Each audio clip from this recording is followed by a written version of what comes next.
Hi everyone, it's Evangeline here at etrailer, and today we'll be taking a look at the Kuat Transfer V2 4-bike platform rack right here on our 2022 Toyota Sienna. So the Kuat Transfer is going to be one of my favorite bikes when it comes to carrying a lot of bikes, but still have the weight capacity and stability of a platform rack. So we're going to take a look at some of the different features of the Kuat Transfer, but we're going to focus on the Sienna here.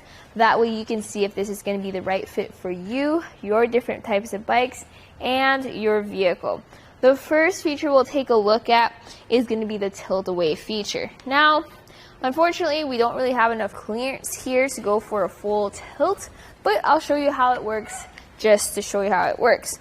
Now, the cool thing about this is if you don't have your bikes on there, you can move all the way into your goalpost and step on the lever right there, and that will drop your bike rack down.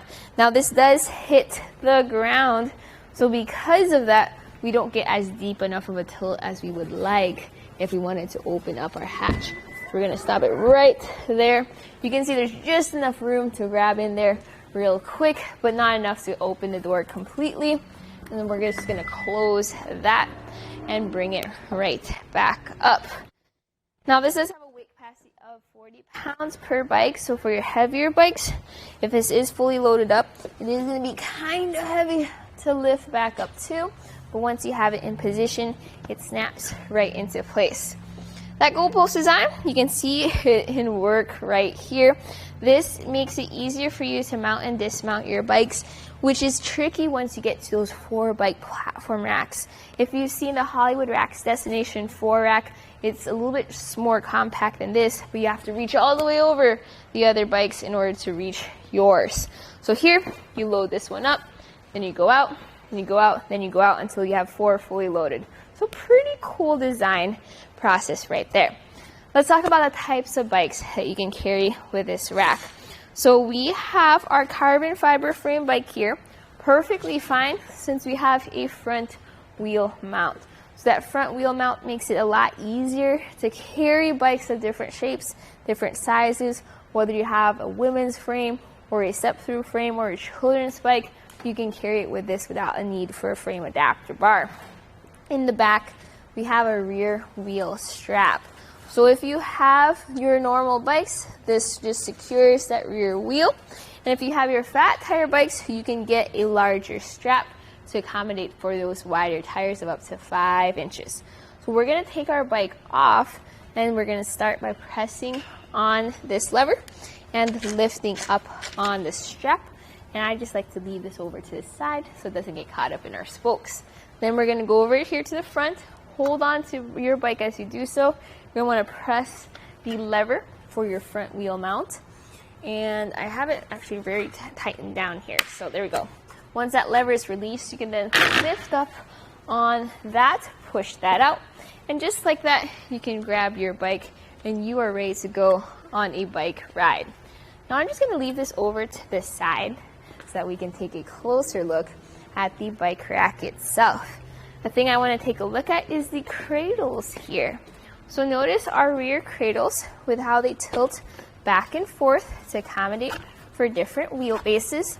The maximum wheelbase you can carry with this is going to be up to 50 inches. And notice those grooves on that rear cradle as well as on our front cradle. Those grooves are going to be for your different tire widths.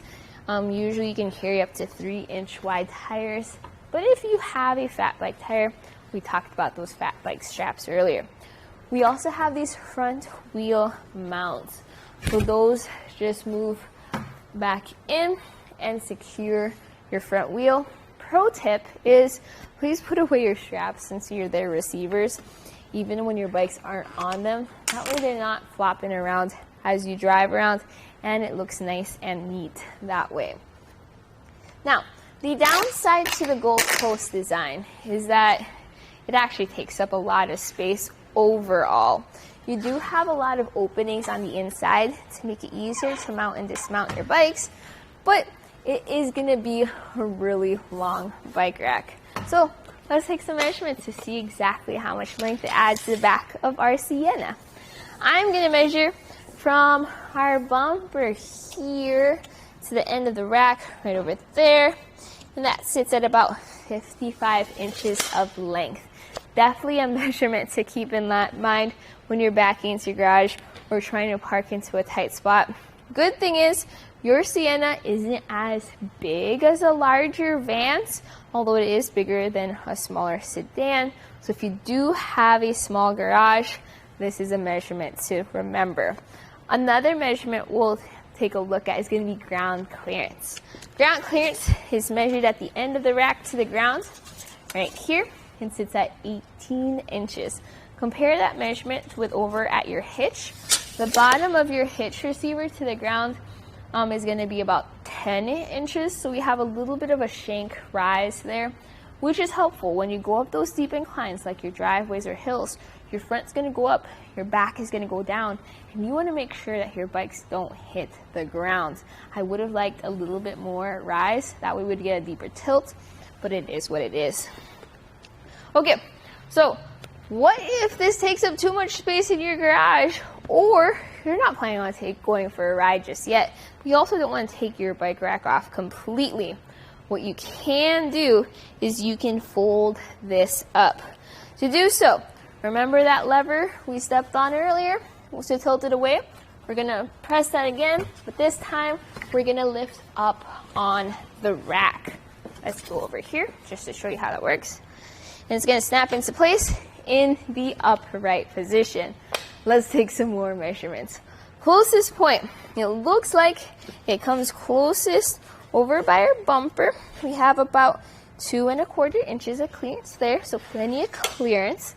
And the length now added to the back of our vehicle is going to be from our bumper to where that foot stand is, 10 inches. So this is going to be a lot shorter compared to when the arms were down.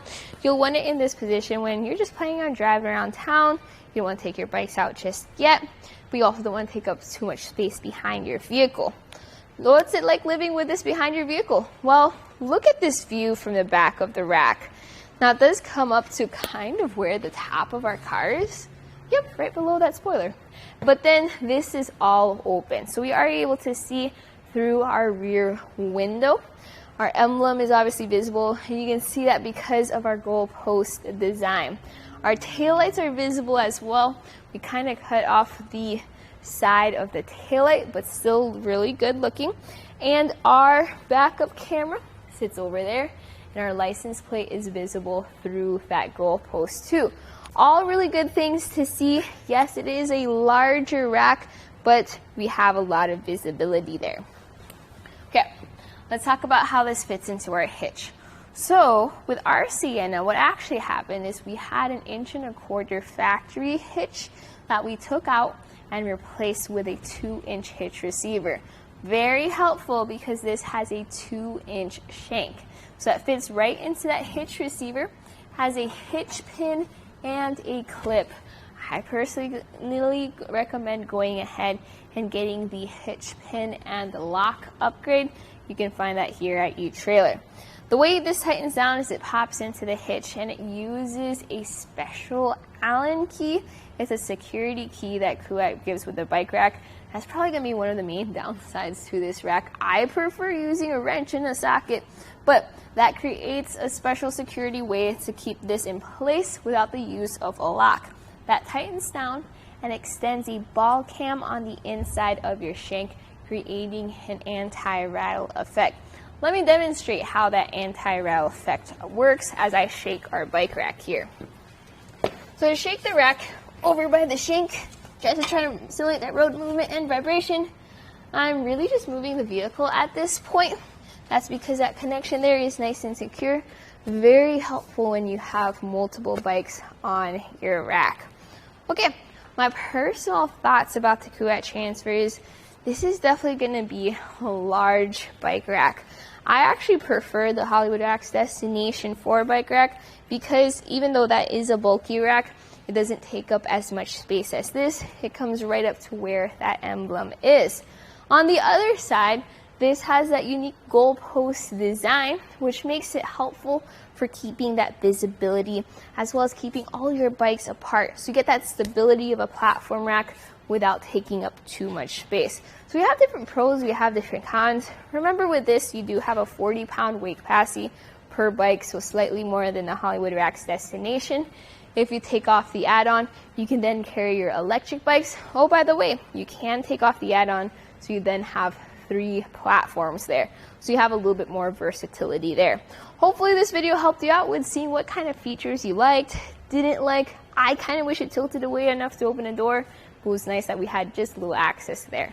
So this was a look at the Kuat Transfer V2 4-bike platform rack on our 2022 Toyota Sienna. My name is Evangeline, and I hope you enjoy the journey.